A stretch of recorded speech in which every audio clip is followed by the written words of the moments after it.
विचाराय स्वानुभूत्या चकास्ते चित्स्वभावाय भावाय सर्वभावान्तरक्षिदे वन्दितु सर्वसिद्धे धूमचल्मणोवमं गतिं पत्ते वोक्ष्यामि समयपाहुड मृमो सुध केवली बड़दम। भाई साहब आपका वीडियो ऑफ करिए।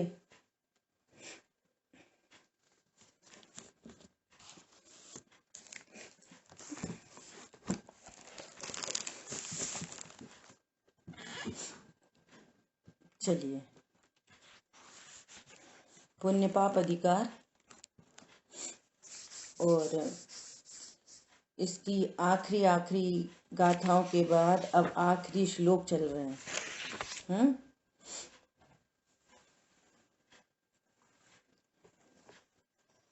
अब बहुत ही इम्पोर्टेंट श्लोक आ रहा है, 110 नंबर का श्लोक।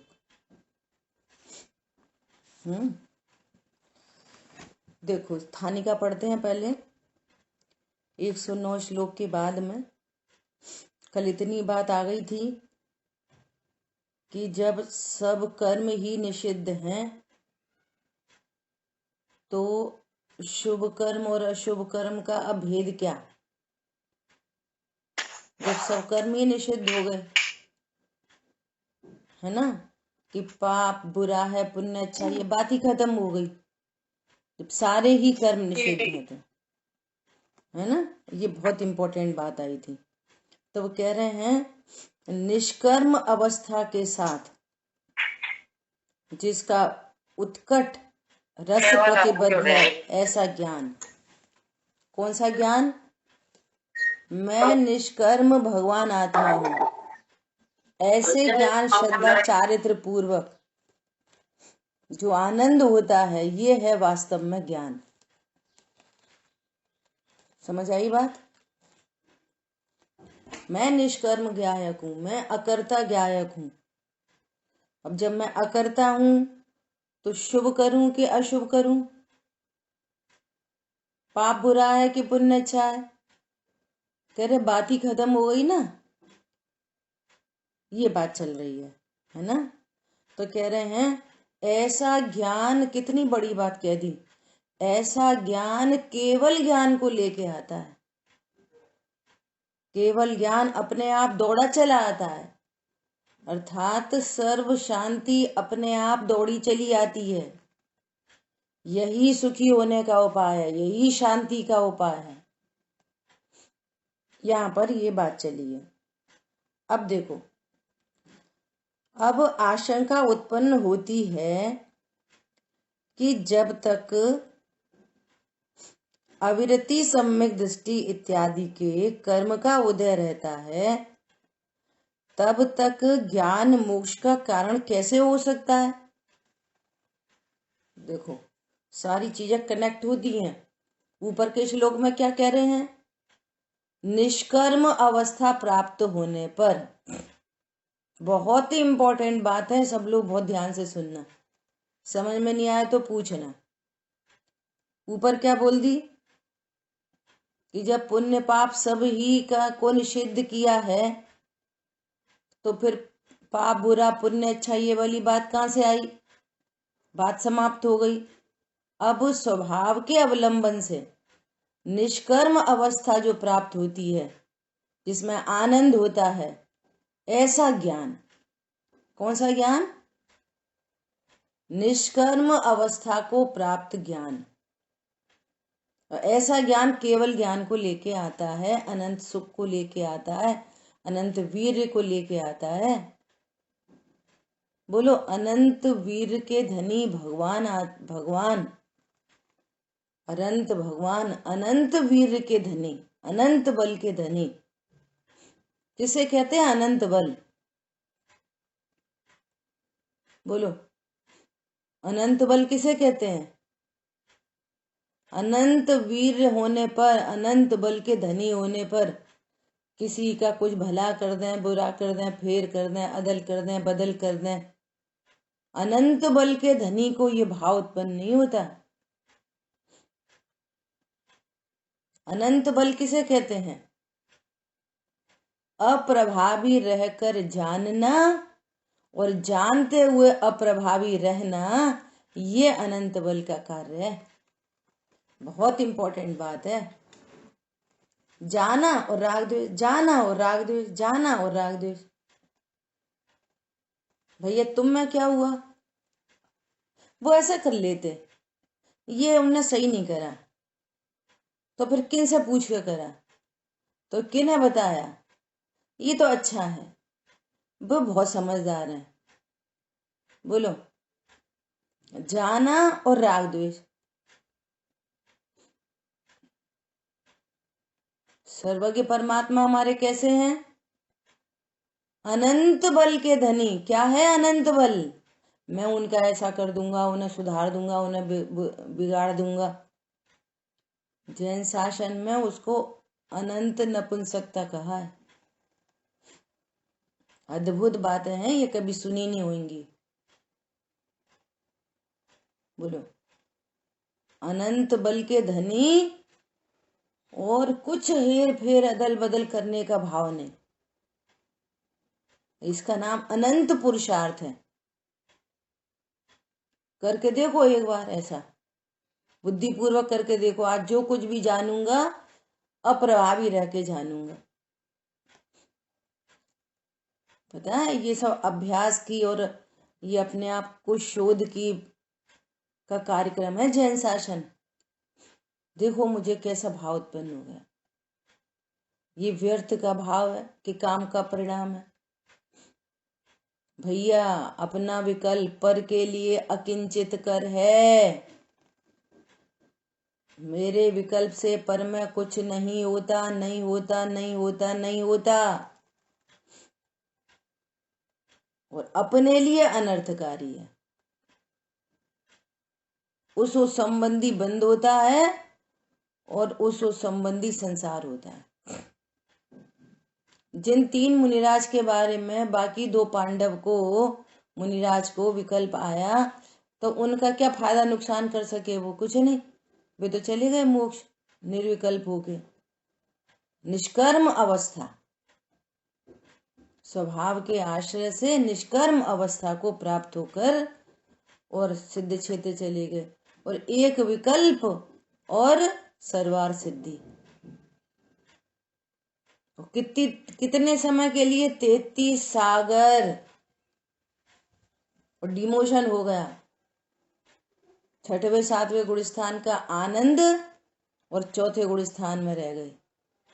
बोलो, विकल्प पर के लिए अकिंचित कर है। निचली भूमिका में विकल्प उत्पन्न होंगे, लेकिन ज्ञान उनको हाउ टू ट्रीट, ज्ञान अपने को निष्कर्म जानता है तो निष्कर्म अवस्था को प्राप्त होता है।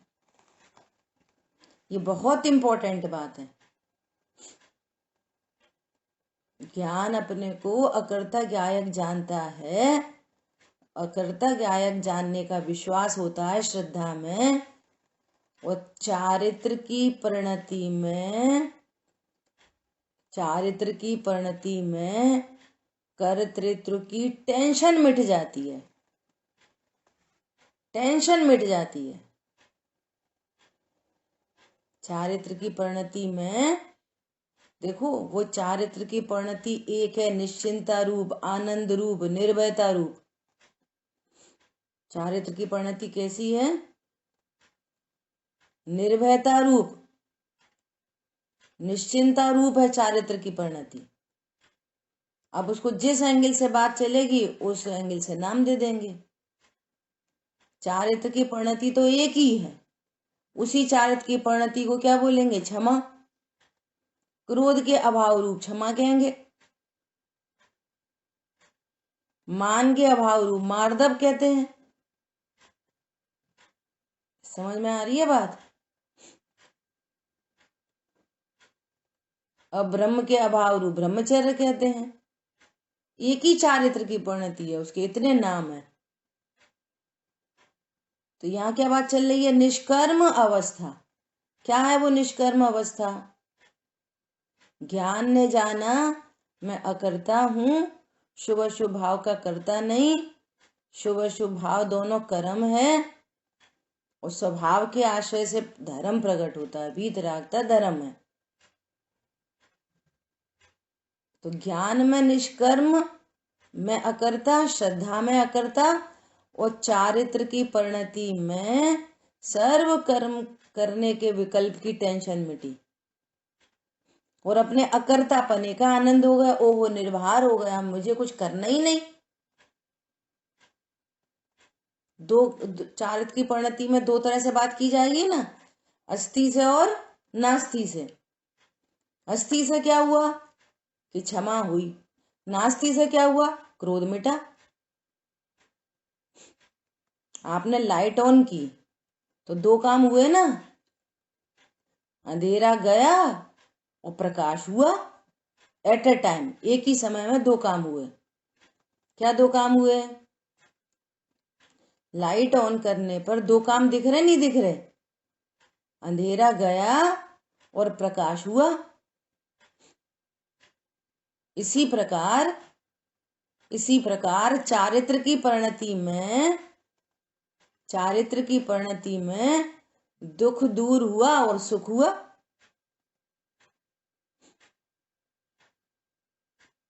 अब जो पॉइंट से क्रोध का अभाव हुआ, क्षमा उत्पन्न हुई, मान का अभाव हुआ, मार्दव धर्म प्रकट हुआ। ऐसे यहाँ पर जब निष्कर्म अवस्था की बात चल रही है तो अकर्ता ज्ञायक अपने को जाना तो करने के विकल्प मिटे और अकर्तृत्व का आनंद हुआ। बोलो, अकर्तृत्व में आनंद होता है ना। खबर आई कि भैया 4 लोग आ रहे हैं, भोजन बनाना है। अब बनाना है, करने के विकल्प चालू हो गए, तो अब टेंशन चालू। और फिर दूसरा फोन आया, अरे वो उनकी व्यवस्था हो गई है। तो अकर्तापने का क्या हुआ? आनंद आ गया, करने के विकल्प मिट गए। समझ में आ रही है सभी को? चारित्र की परिणति में क्या काम होता है? दोष मिटता है और गुण प्रकट हो जाता है। ये वाली बात समझ में आ गई तो आगे की बात अब जो आने वाली है वो समझ में आएगी। अब वो ये कह रहे हैं कि जिसको सम्यक दर्शन प्रकट हुआ, सम्यक ज्ञान प्रकट हुआ, ऐसे ज्ञानी धर्मात्मा, इनको अकर्तृत्व का आनंद हो गया, इनको सम्यक चारित्र प्रकट हो गया, तो इनके करने के विकल्प तो अनंतानुबंधी संबंधी तो विकल्प मिट गए, और अप्रत्याख्यान की टेंशन नहीं। स्वभाव के आशय से अप्रत्याख्यान भी मिट गया, प्रत्याख्यान उत्पन्न हो रहे हैं तो उसकी टेंशन नहीं। ये विभाव मेरे में असत होने से मुझे उनकी चिंता नहीं। नियम सार जी की गाथा है कि श्लोक याद नहीं आ रही, ऐसा मूल में बात आई है कुंद कुंज आचार्य देव की तरफ से नियम सार जी में, या पद्म मलधारी देव ने लिखा, ये विभाव मेरे में असत होने से मुझे उनकी चिंता नहीं। पंडित साहब ने पूजन में लिखा है, नहीं असत विभावों की चिंता, निज स्वरूप में सतत रमनता। असत विभावों की चिंता नहीं है, क्यों? मैं तो अकर्ता हूं। ये वाली बात आ गई। अब देखो उत्थानी का पढ़ रहे हैं। अब आशंका उत्पन्न होती है, जब तक अविरति, सम्यक दृष्टि इत्यादि के कर्म का उदय रहता है तब तक ज्ञान मोक्ष का कारण कैसे हो सकता है? वे तो विषय भोगों में दिखाई दे रहे, वे तो युद्ध आदि में दिखाई दे रहे, है ना। और कर्म तथा ज्ञान दोनों, कर्म के निमित्त से होने वाली शुभाशुभ परिणति तथा ज्ञान परिणति एक साथ कैसे रह सकते हैं? इसके समाधानार्थ काव्य कहते हैं। प्रश्न समझ में आया?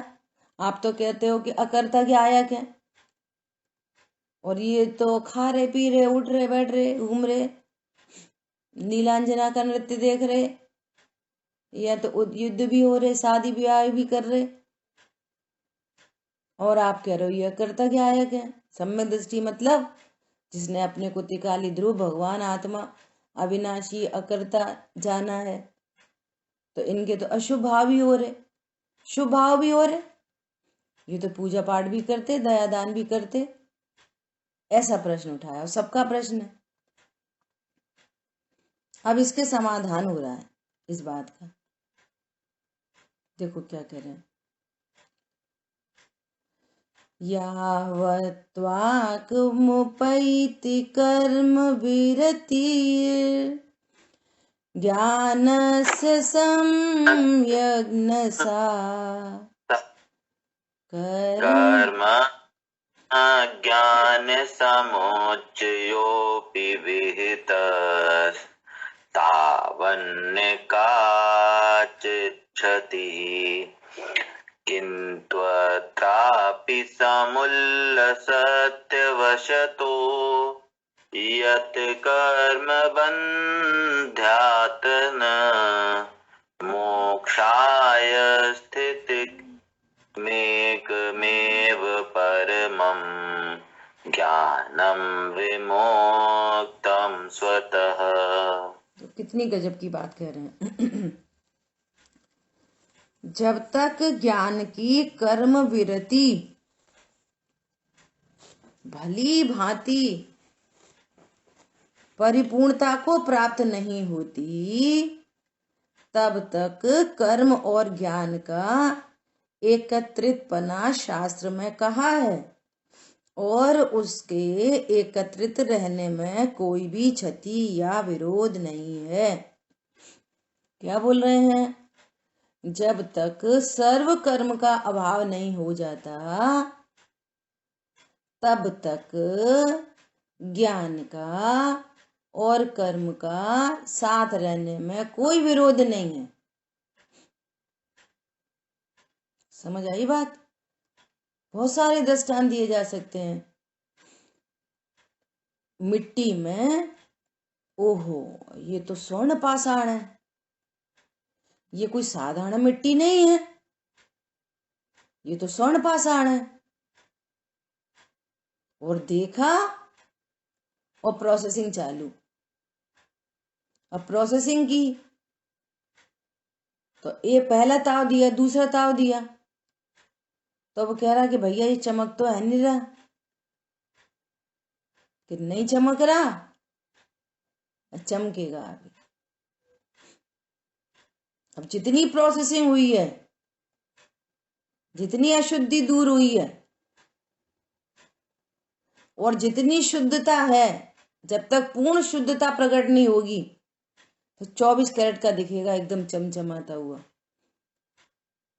तो अब प्रोसेसिंग चालू हो गई है, तो प्रोसेसिंग चालू होने पर शुद्धता और अशुद्धता साथ रहने में कोई बाधा नहीं है।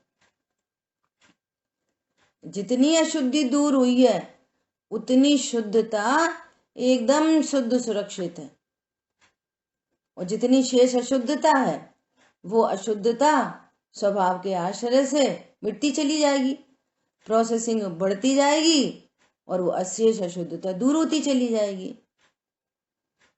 ऐसा। अब वो जो प्रोसेसिंग कर रहा है उसको पूरा श्रद्धान है, उसने रॉ मटेरियल में फाइनल प्रोडक्ट देखा है, इस विश्वास से पूरी प्रोसेसिंग चल रही है। देख भैया इस मिट्टी में ऐसा सोना है, इस स्वर्ण पाषाण में ऐसा सोना है।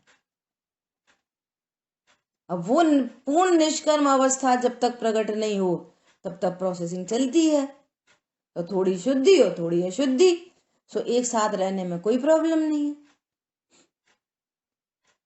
सोचो पानी खोलने लगा,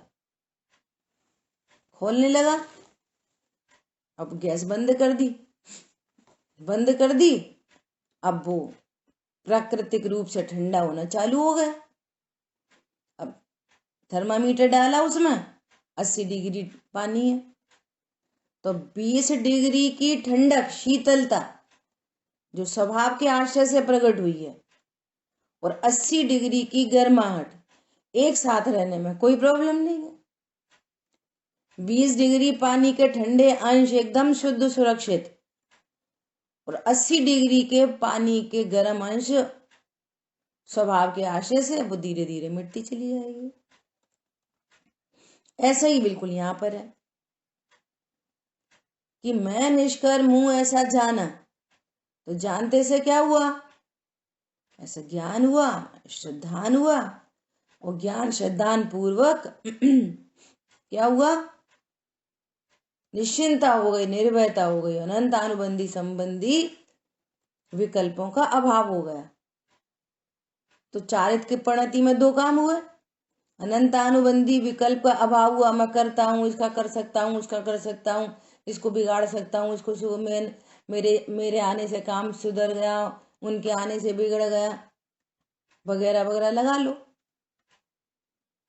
24 घंटे जो कर्तृत्व करता बुद्धि थी ना, तो करने के विकल्प उनका नाश हुआ, और जैसे ही जाना मैं अकर्ता हूँ, तो अकर्ता हूँ ऐसा जानकर बस निश्चित निर्भय परिणति प्रकट हो गई, निर्विकल्प परिणति प्रकट हो गई, अकर्ता परिणति निष्कर्म अवस्था प्रकट हो गई।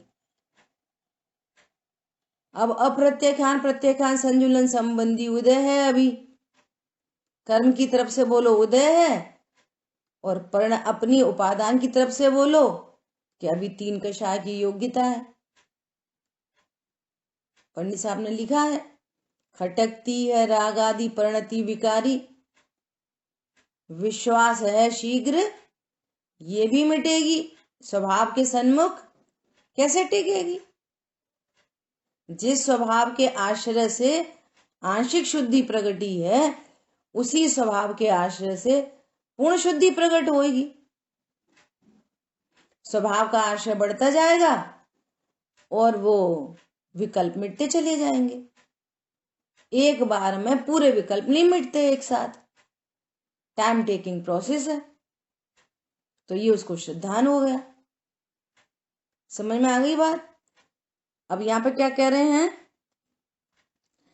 कर्म और ज्ञान का एकत्रित पना शास्त्र में कहा है, आगम का वचन है, भगवान ने बताया, उसके एकत्रित रहने में कोई क्षति या विरोध नहीं है। जितनी वीतरागता है वो सुरक्षित है, और जितना शेष राग है सुराग है। वो राग वीतराग परिणति में कुछ नहीं करता। गुरुदेव श्री की भाषा में बोलो तो संवर निर्जरा तत्व के षटकारक न्यारे और राग के षटकारक न्यारे, चारित्र की परिणति एक ही परिणति में 2 अंश विद्यमान है। कुछ राग के अंश हैं और कुछ वीतरागता के अंश हैं। पानी की एक बूंद निकालो, एक ड्रॉप, तो एक ड्रॉप में शीतल अंश भी विद्यमान है और गर्म अंश भी विद्यमान है, सिंगल ड्रॉप में। ऐसी सोने का की प्रोसेसिंग चल रही है, तो उसको उठाओ तो उसमें उसकी शुद्धता भी विद्यमान है, अशुद्धता भी विद्यमान है। कंप्लीट 16 ताव लगेंगे तो पूर्ण शुद्धता प्रकट होगी। हाँ बोलो। ज्ञान की कर्म विरति मतलब? जी, ज्ञान के द्वारा भली भांति परिपूर्णता को प्राप्त नहीं होता जब तक सर्व कर्मों का अभाव नहीं होता। कर्म विरति का क्या अर्थ है? यही अर्थ है कि कहते हैं ना अविरति, और उसका ओपोजिट है विरति। ये त्याग नहीं होता। विरति मतलब त्याग। हाँ, तो ज्ञान की कर्म विरति है ना। ज्ञान में कुछ अकर्तृत्वपना प्रकट हुआ और कुछ कर्तापना है, कर्ता बुद्धि नहीं है। ये गजब की बात है। ठीक है, देखो क्या कह रहे हैं।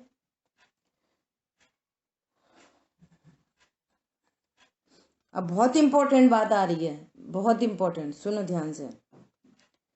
किंतु यहाँ इतना विशेष जानना चाहिए कि आत्मा में अवश्यपने जो कर्म प्रकट होता है। क्या बोल रहे हैं? इतना विशेष जानना चाहिए कि आत्मा में अवश्यपने, ये अवश्यपने मतलब क्या? जब तक परिणति स्वरूप में पूर्ण स्थिर नहीं हो पाती तब तक जो शेष राग उत्पन्न होता है, जो अभी स्थिरता विशेष नहीं है, अनंतानुबंधी का अभाव है, अब अप्रत्याख्यान आदि शुभ अशुभ भाव उत्पन्न हो रहे हैं।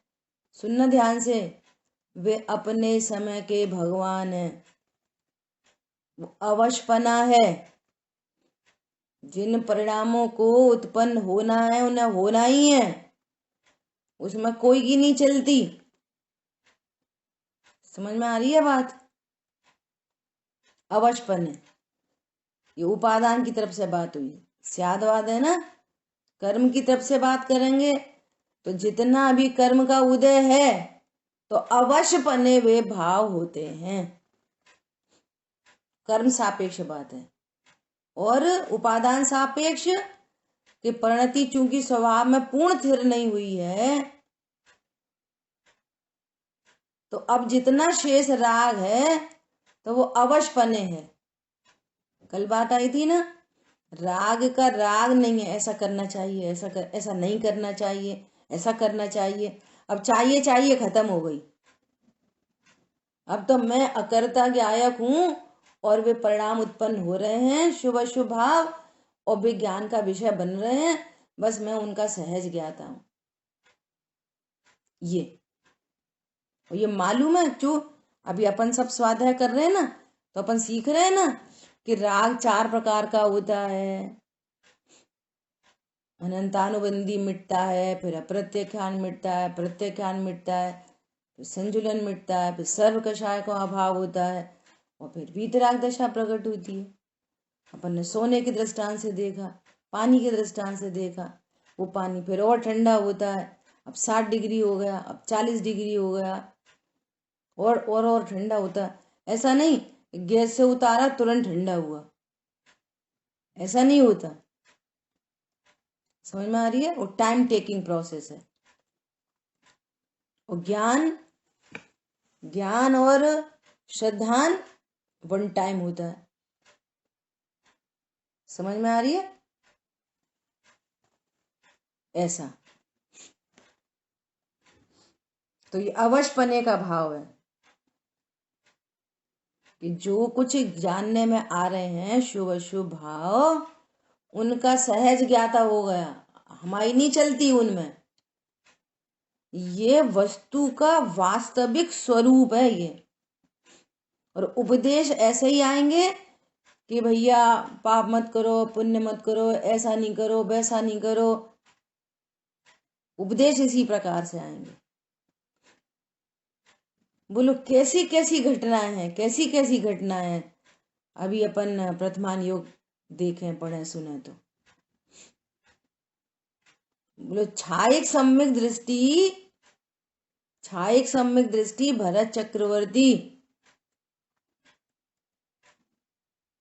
और प्रथम तीर्थंकर के पुत्र और प्रथम तीर्थंकर की दिव्य ध्वनि खिल रही है।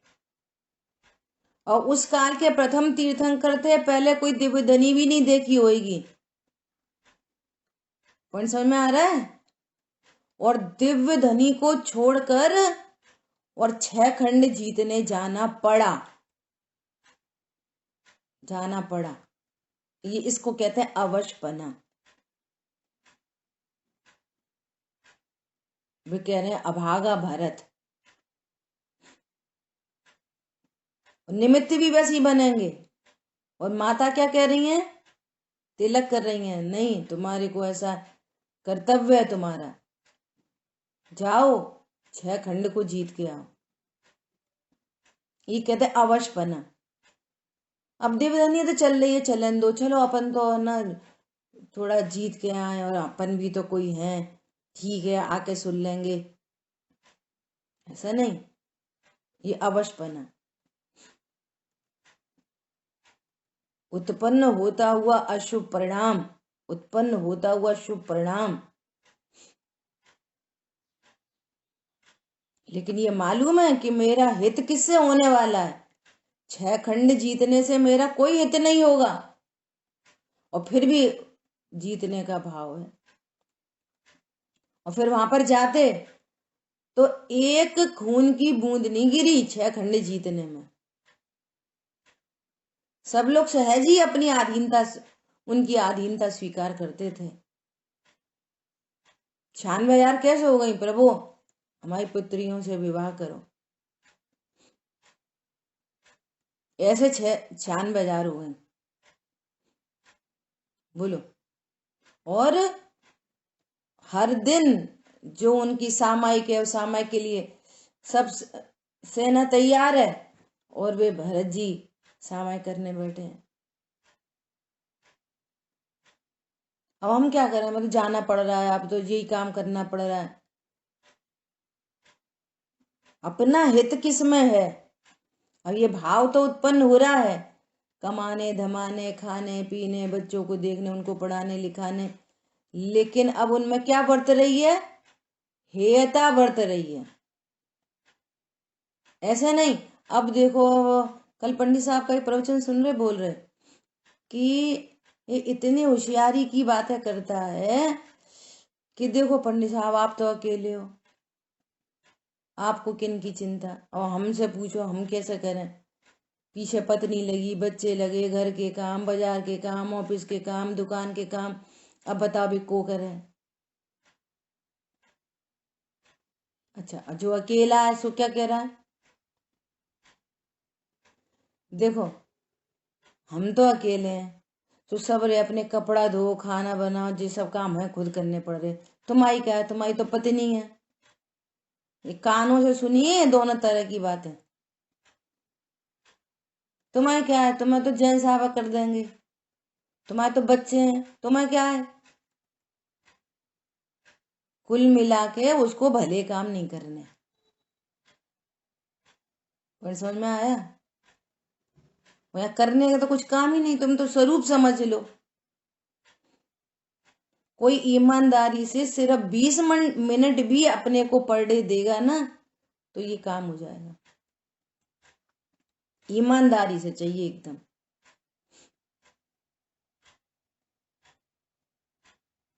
यहाँ तो स्वरूप समझना है, कुछ करना धरना है ही नहीं, कुछ करा ही नहीं रहे।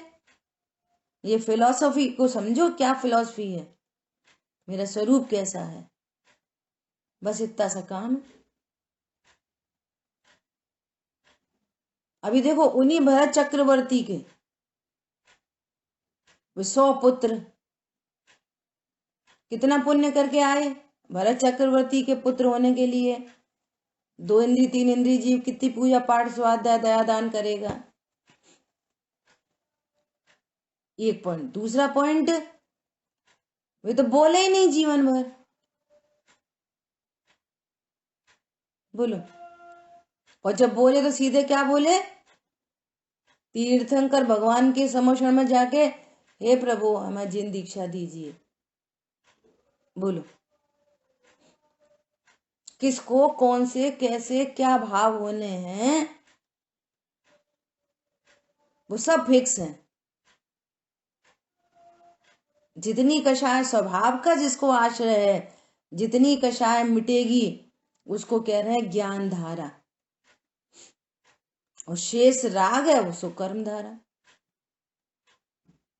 और खटकती है राग आदि प्रणति विकारी, विश्वास है शीघ्र ये भी मिटेगी, स्वभाव के सन्मुख कैसे टिकेगी। अपनी परिणति में होने वाले राग को जानकर और उसके अभाव का यत्न हर समय बना रहता है। जैसे कोई व्यापारी को धन कमाने का यत्न हर समय बना रहता है। अब इतनी गाड़ी लद गई, इतनी चली जाएंगी, इतना प्रॉफिट, फिर वो मंगाना, फिर ये मंगाना, सपने में भी सोते में भी। ऐसे यहाँ ये ज्ञान का असली व्यापार करते हैं, ये रत्नत्रय का व्यापार है। ऐसा नहीं हम क्या करें, हो रहे तो हम क्या करें। स्वभाव की, सन्मुखता की, हर समय मेरा हित कहाँ से होना है। देखो दोनों तो स्यादवाद है ना, दोनों तरह की बातें हैं। कोई बरसों से सुन रहा हो और ये राग है और ये दुख रूप है, ये 7 तत्व का निर्णय हो जाना है कि बहुत बड़ी बात है, बहुत बड़ी बात है ये भी। तो अब बताओ, अब जो राग नहीं करें का, अब तो बच्चों को नहीं समझाएं क्या, अब बोलो दुकान नहीं जाए क्या, अब बोलो तो अब सब छोड़ दें का, जो खाए नहीं क्या। प्रभु जो कुछ हो रहा है वो हो रहा है, तुमसे तो ये कह रहे हैं कि सही को सही, गलत को गलत, हित को हित, अहित को अहित जान लो बस। कोई ये कह ही नहीं रहा खाएं कि नहीं खाएं, पिए कि नहीं पिए, तुम तो ये जानो कि तुम कौन हो और कितना राग उत्पन्न हो रहा है। कह तो रहे ना, उनको अवशपन्न हो रहा है, तो यहाँ तो बेहोश ही है यहाँ तो। लेकिन तुम इसमें ये जान लो कि ये शुभ राग है, ये अशुभ राग है, वह इतना जान लो बस। इतनी सी बात कही जा रही है। ये अशुभ और शुभ राग दोनों आकुलता के हेतु हैं, बंध के हेतु हैं, इतना सा जान लो। ये धर्म तो स्वभाव के आश्रय से आनंद प्रकट होगा। सो मुझे रियल आनंद चाहिए तो स्वभाव का आश्रय चाहिए, इतना जान लो बस। जानने की बात हो रही है। आगे तो बहुत जोर से डांट लगाने वाले हैं अगले श्लोक में अमृतचंद आचार्य देव। जानने की बात चल रही है। ये अपने राग को समझ ही नहीं पा रहा, ये राग है और ये दुख रूप है, और ये तो पाप राग है, अशुभ राग है, ये तो अशुभ राग है, तीव्र बंध का हेतु है। तो जिसको जरूरी समझे तो समझना ये मिथ्या तो अनंतानुबंधी अनंत संसार के लक्षण चल रहे हैं आपको। कोरोना के लक्षण दूसरे, अब जो वायरस आ रहा है ओमिक्रोन, उसके लक्षण दूसरे हैं। सब फिर यूट्यूब में देखेंगे, अच्छा उसके क्या लक्षण है, हमें तो नहीं है, खांसी आ गई, हमें ओमिक्रोन के लक्षण तो नहीं है, देखो चेक करो चेक करो, अरे उसमें ये लिखा है कि खांसी के साथ में आंखें ऐसे ऐसे होंगी, अच्छा हमें नहीं हो रही ऐसे ऐसे, तो हमें ओमिक्रोन नहीं है। पॉइंट समझ में आ रहा है? लौकिक लक्षण तो फटाफट मिलाने की कोशिश करते हो, ऐसे यहाँ लक्षण मिला, हमें तो नहीं है ऐसा शुभ राग अशुभ राग, हमें तो ऐसा नहीं है राग के प्रति उपादेय बुद्धि। बुद्धि राग तो उत्पन्न हो रहा है, उत्पन्न होने की मनाही नहीं चल रही है, मनाही ये चल रही है हाउ टू ट्रीट, वो कौन सा तत्व है, वो क्या चीज है, ये जानना है आगम के अभ्यास से। जैसे तुम्हें यूट्यूब फेसबुक के अभ्यास से ओमिक्रोन के लक्षण जानना है, वैसे ही। समझ में आ रही है बात? और फिर सब एक दूसरे को प्रेरणा कर रहे हैं, भैया सावधानी रखो सावधानी रखो सावधानी रखो, ज्यादा घूमो फिरो नहीं, सावधानी रखो। इसकी कोई उपदेश नहीं दे रहा, भैया स्वाध्याय करो, ये तुम्हारा हित का मार्ग है, इससे बच जाओगे, इससे बच जाओगे, इसी से बचोगे। बहुत भली प्रकार से समझ लो, बहुत अच्छे से कान खोल के। असाता के उदय से बीमारी होती है और अकेली दवाई से ठीक नहीं होती है। व्यापार धंधे में लॉस असाता के उदय से होता है, अकेले कमाने से धन नहीं आता है। जितनी भी लौकिक चीजें समझ लेना, देवशाह गुरु के समीप आते हैं, कंडीशन फेवरेबल बनती हैं, स्वरूप समझते हैं तो भी कंडीशन सुख दुख के कारण नहीं पता चलते, ये सुख दुख के कारण नहीं है। ओहो मैं तो भगवान आत्मा हूं, यही एकमात्र सुख रूप है। ये डिसीजन मेकिंग यहाँ होती है। पंडित साहब बोल रहे कि लौकिक में तो हम ऐसी बातें करते हैं। देखो बेटा, वे बड़े बड़े लोग तो कर नहीं पाए, तुम क्या कर पाओगे? वे नरेंद्र मोदी कुछ कर नहीं पा रहे, तुम कहाँ लगे हो? तुम शांति से बैठो, ऐसा कहते हैं ना। देखो, वो लड़का था, इंटेलिजेंट था, टॉपर था, वो तो कर नहीं पाया। तुम का 50-60% नंबर में तुम ये बादली बातें कर रहे हो? ऐसा सब समझाते ना, वे बड़े बड़े लोग नहीं कर पाए, तुम क्या कर रहे? तो यहाँ पर नहीं कहेंगे कि वे अनंत भगवान, अनंत बल के धनी, वे पर का कुछ नहीं कर सकते, तो तुम क्या करोगे? वे बड़े बड़े लोग हैं कि नहीं, 5 परमेष्ठी भगवान, वे अनंत भगवान पर का कुछ नहीं कर पा रहे, और ये क्या कहता, हम कर लेंगे, हम कर लेंगे। अरे हमें बताओ, तुम काम चुटकियों में, चुटकियों में। ऐसी ऐसी बातें सुनने मिलती हैं। स्वाध्याय करो, जब तक सूरज चांद रहेगा तब तक तुम्हारा नाम रहेगा। बोले सूरज चांद तो अनादि अनंत है, और तुम्हारा तो ये मनुष्य देह मिटी, तो तुम्हारा नाम खत्म। पूछ लो तुम्हारे दादाजी तक का नाम तो तुम्हें पता होगा, दादाजी के दादाजी, उनके दादाजी, उनके दादाजी। कहाँ है नाम? वो मिल गए मिट्टी में, क्या धरा नाम में। और जिन्होंने अपने स्वरूप को जाना, देखो वो लोकाग्र में जाके विराजमान हो गए। बोलो कितना कितना, अगर अपन अभी इसी 24 की बात करें तो आप विचार तो करो जरा, हम कैसे उन 3 लोक के नाथ को पूजते हैं। उनकी शोभा यात्रा निभे तो सिद्ध क्षेत्र में जाके विराजमान हो गए। जो अपना काम कर लेता है वो लोक के अग्रभाग में विराजमान होके, हम आज भी उन्हें पूजते हैं। बोलो रथ यात्रा निकालते हैं, इन्हें भगवान को कोई लेना देना नहीं, तुम हमारा क्या करो। ओम श्री जी को वहां से उठा के फिर रथ में बैठा के पूरे शहर की यात्रा निकालते हैं, उनका अभिषेक करते हैं, उनको वापस विराजमान करते हैं। देखो हम उनका क्या क्या कर रहे हैं आज, क्यों कर रहे हैं? बोलो, भूतकाल की 24 के नाम लिखे हैं, भी हमें पता है, भूतकाल की 24 के पता है, वर्तमान की 24 के पता है, और यहाँ दादा के दादा के दादा, चौथी पीढ़ी का नाम नहीं पता किसी को। बोलो,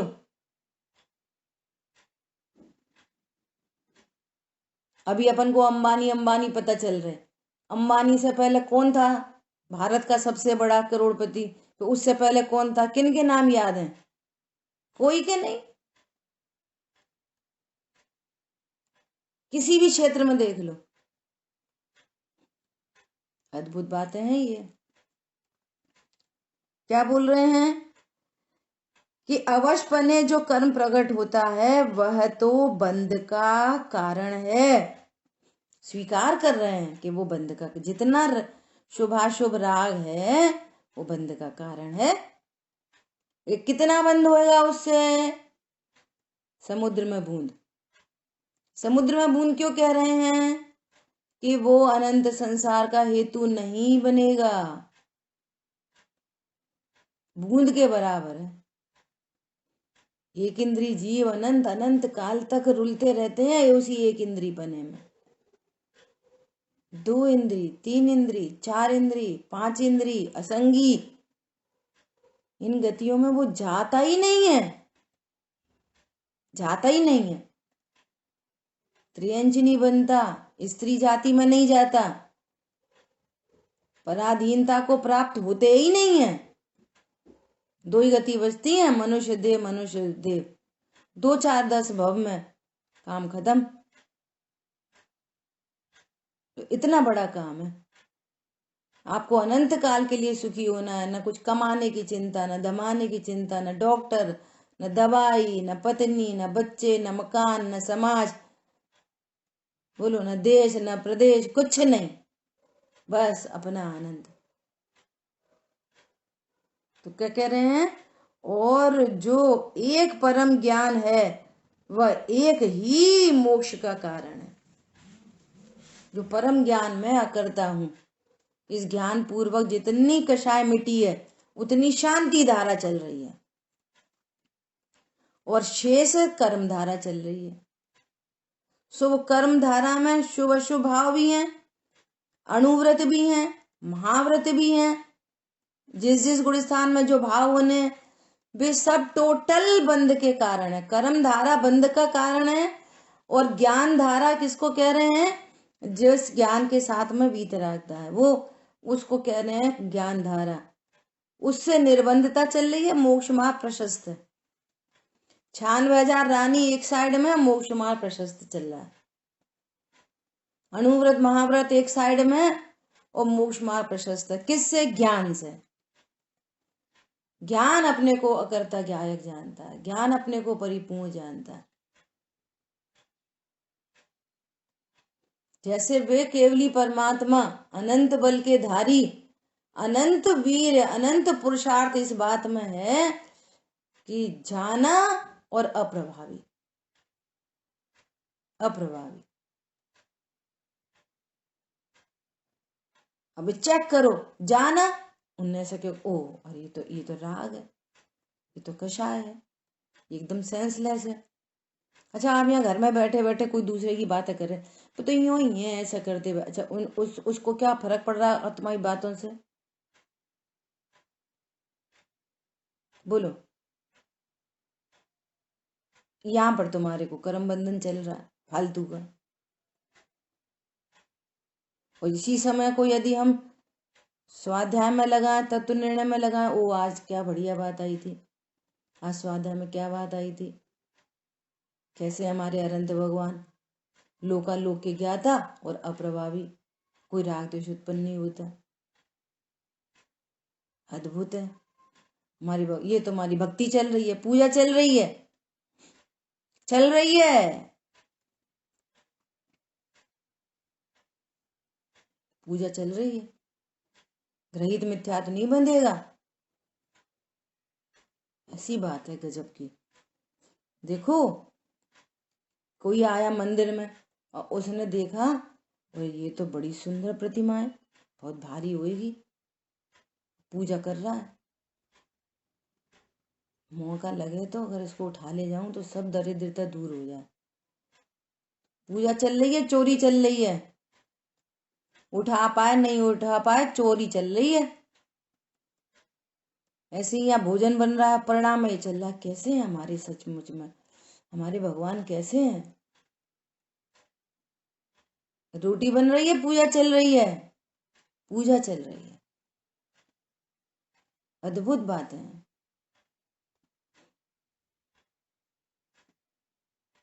ऐसा तो क्या कह रहे हैं? जो एक परम ज्ञान है वह एक ही मोक्ष का कारण है, जो कि स्वतः विमुक्त है, अर्थात तीनों काल पर द्रव्य भावों से भिन्न है। परम ज्ञान किसको कह रहे हैं?